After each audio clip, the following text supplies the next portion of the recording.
there's a huge amount of industry surge within India. There's a lot of small, medium scale industries which is coming out to compete with the global leaders, and this wouldn't have been possible unless they would have paid very special focus towards finance, because that's the bread and butter which takes the company forward. So the innovation on the finance front is always the leading thing which should be taking the companies forward.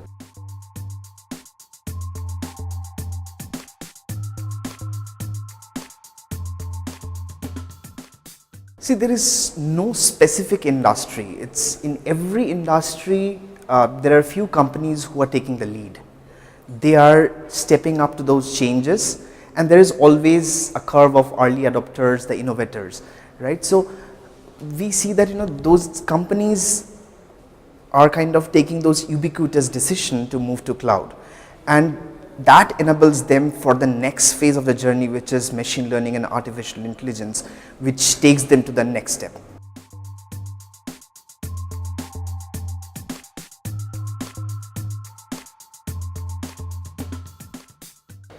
See, always for the last decade, the CFOs which I have worked with, I have done a bit of my CXO consulting part during my early part of the career, and many FP&A users, many FP&A leaders basically transform into CFOs.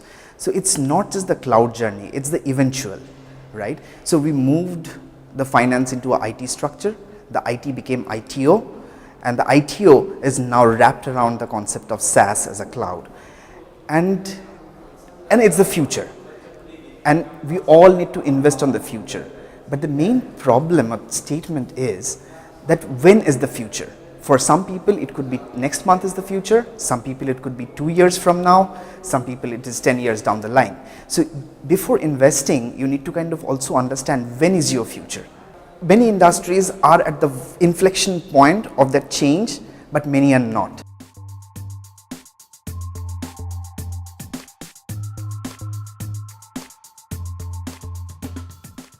Migration is just one step towards the journey. It's not the destination. Let me talk about one of the customers, right? So the entire Indian market is made up of small and medium industries, which aren't the bread and butter and the GDP for India. Now all these industries, when they kind of create that financial report, they go to a small audit firms, which is again located nearby. They prepare their financial statements, and those goes to the bank, right? And the bank has got their very specialized format to interpret those financial statements. The banks are using different kind of machine learning techniques, optical recognition, and all those things, which is transforming those financial statements in a minutes to the format in which the bank understands. And within half an hour, the bank is going back to the customer, hey customer, I understand your financial statement, you are solid, here is your loan, go buy your equipment. So that makes a huge difference for those small and medium industries to do. And to get to that level, right, we all have to be in one kind of a standardized platform, and the cloud provides that.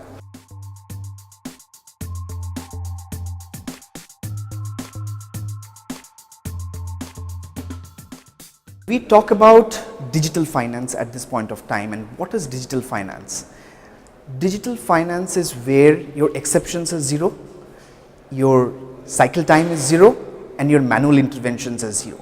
And this is achieved by a hybrid workforce of man and machine, right? And that is the utopian state where we want to take all our customers to, because that is when they are kind of using the technology to its optimum to kind of have their finance creases absolutely smoothened out. And that, I think, should be the final journey for all the customers who is looking for the finance transformation.